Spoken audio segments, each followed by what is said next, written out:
जय हिंद दोस्तों, नमस्कार। स्वागत है आपका सिलेक्शन गुरुजी ऑनलाइन के ऑफिशियल यूट्यूब चैनल पर। जैसा कि प्रतिदिन हिंदी के महत्वपूर्ण प्रश्न जो कि कई परीक्षाओं में लगातार पूछे गए हैं और आगे भी परीक्षाओं में पूछे जाने की संभावना है, उसके प्रैक्टिस सेट लेकर आते हैं। तो आज भी प्रैक्टिस सेट लेकर आपके सामने हैं और ये ऐसे प्रश्न होते हैं जिनके प्रश्न के साथ साथ एडिशनल इन्फॉर्मेशन की भी जानकारी दी जाती है। तो वीडियोज़ को बहुत ध्यान से देखिएगा। पहला प्रश्न, निम्न में से प्रश्नवाचक सर्वनाम कौन सा है? जो, सो, कोई, कौन। 3 सेकंड मिलते हैं आपको। अगर आपने चुना ऑप्शन नंबर डी तो बिल्कुल सही जवाब है। प्रश्नवाचक सर्वनाम जो है यहाँ पे कौन है, ध्यान समझिएगा। यदि हम सर्वनाम की बात करते हैं तो सर्वनाम की संख्या हमारे पास होती है 6। कितनी होती है? 6।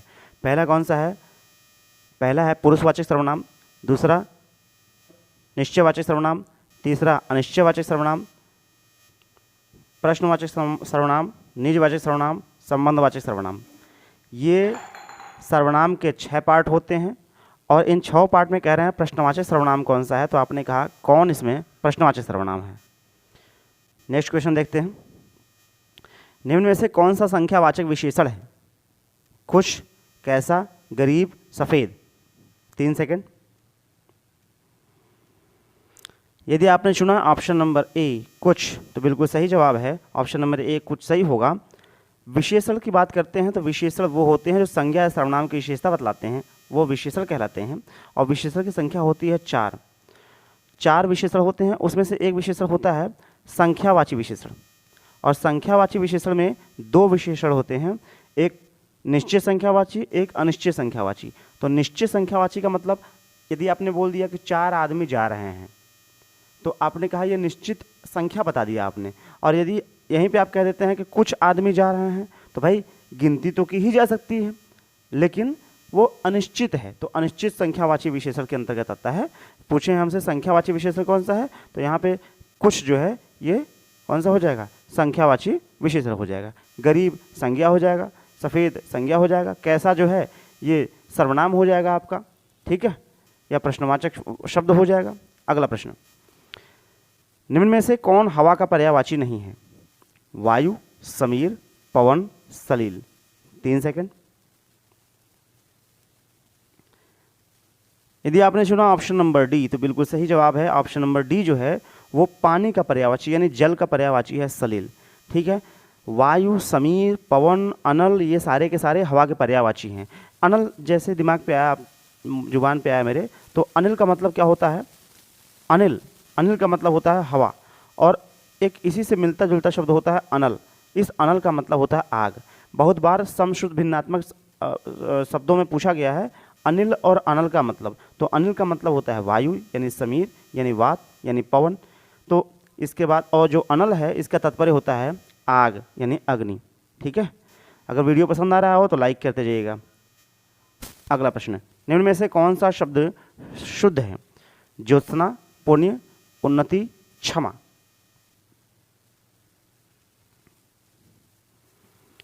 यदि आपने चुना ऑप्शन नंबर ए ज्योत्सना तो बिल्कुल सही है।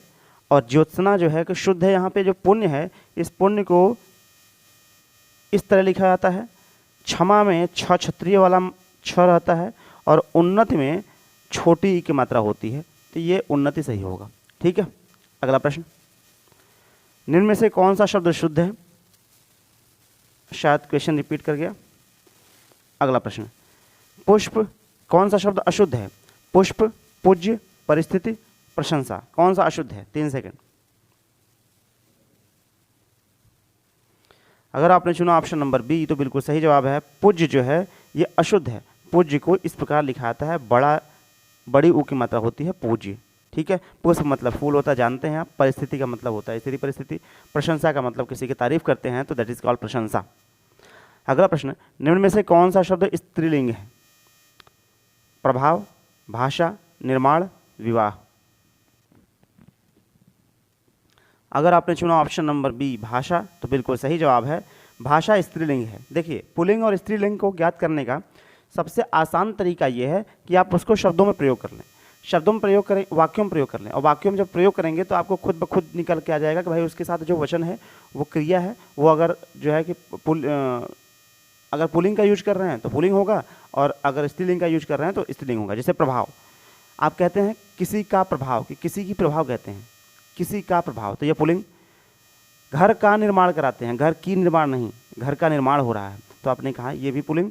विवाह, रीता का विवाह हो रहा है, तो रीता की विवाह नहीं कहते हैं ना, तो रीता का विवाह, तो का लगने की वजह से ये पुल्लिंग है। और वहीं भाषा, तुम्हारी भाषा ठीक नहीं है, राम की भाषा ठीक नहीं है, तो की लग रहा है, तो इसलिए क्या हो जाएगा, स्त्रीलिंग हो गया। मतलब पुल्लिंग स्त्रीलिंग को, लिंग को ध्यान में अगर रखना है तो आप वाक्य का प्रयोग कीजिए और आंसर सही हो जाएगा। अगला क्वेश्चन, निम्न में से कौन सा वाक्य शुद्ध है? मैं घर जाना है, मैंने घर जाना है, मुझे घर जाना है, मैंने घर जाने हैं। तो यहाँ सर्वनाम संबंधी अशुद्धि सब में है, और मुझे घर जाना है बिल्कुल सही हो जाएगा। आदेश का अंग्रेजी अनुवाद क्या होगा? Order, request, guide, direction. 3 second.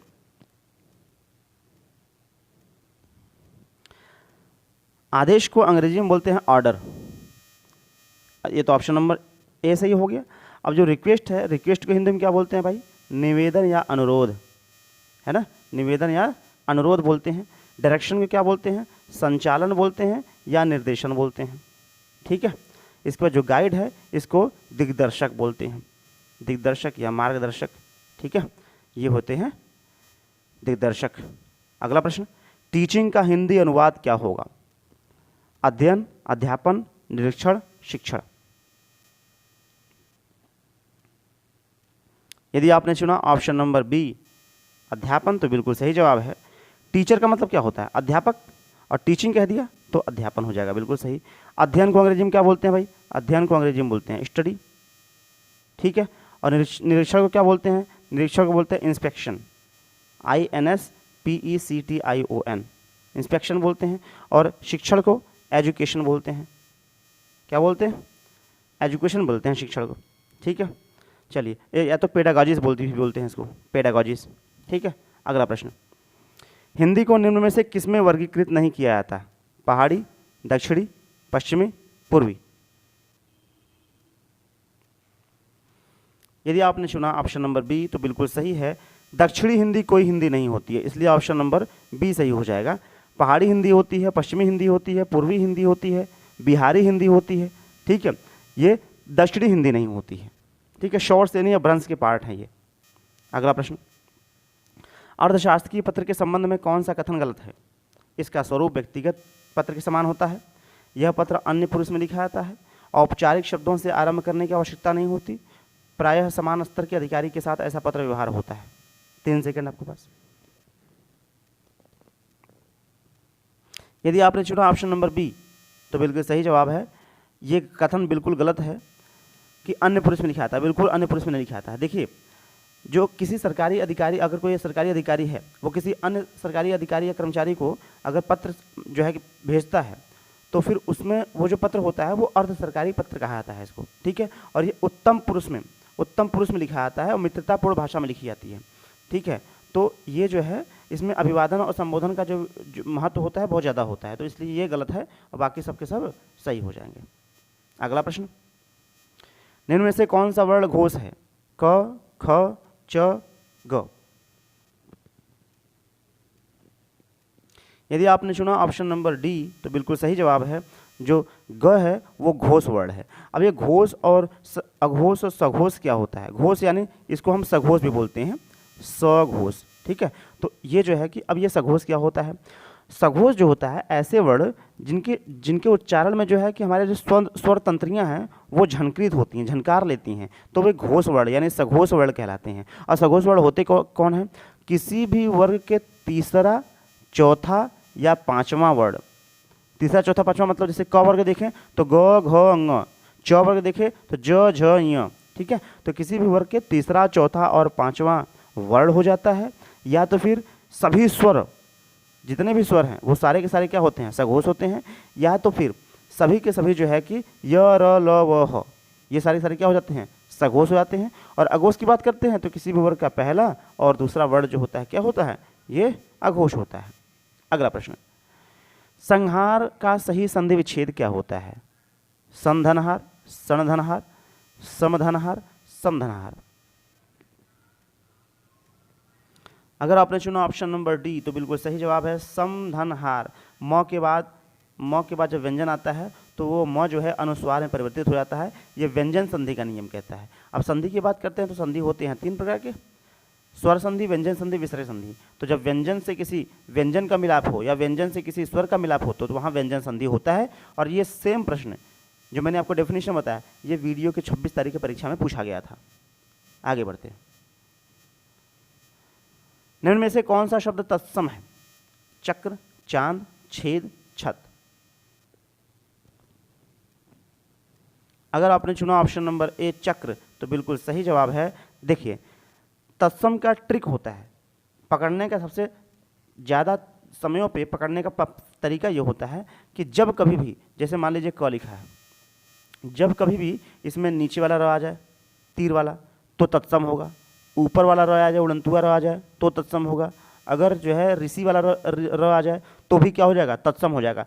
छ छत्री आए तत्सम है, बड़ा श आए तत्सम है, खटकोड़ वाला श आए तत्सम है, व वकील आए तत्सम है। इस प्रकार के जब शब्द आते हैं तो आप ये मान के चलिए कि दीज वर्ड्स आर तत्सम।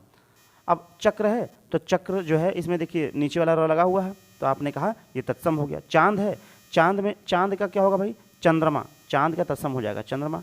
छत का हो जाएगा छत्र। अच्छा, यहाँ त्रिशूल अगर आ गया तब भी समझ लीजिए क्या हो जाएगा? तत्सम हो जाएगा। इसके बाद छेद है तो इसको कहते हैं छिद्र, इसका तत्सम क्या होता है? छिद्र होता है। आई होप समझ में आ गई होगी बात। अगला प्रश्न, निम्न में से कौन सा शब्द तद्भव है? योगी, यौवन, जीव, जीर्ण। अगर आपने चुना ऑप्शन नंबर सी तो बिल्कुल सही जवाब है। जीव जो है वो तद्भव शब्द है, बाकी योगी, यौवन और जीर्ण ये सारे के सारे तत्सम हैं। तत्सम क्या होते हैं? जो संस्कृत के शब्द, संस्कृत शब्द उठा करके डायरेक्ट हिंदी में प्रयोग कर दिए कि वैसे के वैसे वो तत्सम है, और थोड़ा सा परिवर्तित करके जो प्रयोग किए गए हिंदी में तो वो हो जाते हैं तद्भव। अगला प्रश्न, निम्न में प्रेरणार्थक क्रिया कौन सी है? उठना, उड़ना, दिलाना, चलना। अगर आपने चुना ऑप्शन नंबर सी तो बिल्कुल सही जवाब है। दिलाना जो है वो प्रेरणार्थक क्रिया है। अब ये प्रेरणार्थक क्रिया का मतलब क्या होता है भाई? प्रेरणार्थक क्रिया का मतलब होता है ऐसे क्रिया जिनसे ये बोध हो कि कर्ता स्वयं कार्य नहीं कर रहा है, किसी और के द्वारा करवाया जा रहा है उस कार्य को, तो क्या होता है? प्रेरणार्थक क्रिया। जैसे दिलाना हो गया, दे नहीं रहा है कर्ता किसी से दिला रहा है। अब मैंने कहा चलना, ये तो क्रिया हो गया, लेकिन चलाना प्रेरणार्थक क्रिया हो गया, है ना। खोना, खो जाना, तो आपने कहा ये सारे के सारे क्या हो जाएंगे? प्रेरणार्थक क्रिया के अंतर्गत आ जाएंगे। अगला प्रश्न, अली अली शब्द युग्म का सही अर्थ क्या है? भौरा भगवान, भगवान दुश्मन, सखी भौरा या भौरा सखी। यदि आपने चुना है ऑप्शन नंबर डी भौरा सखी तो बिल्कुल सही जवाब है। अली का मतलब भौरा होता है, अली का मतलब सखी होता है। समश्रुत भिन्नात्मक अर्थ है, शब्दों का अर्थ है ये।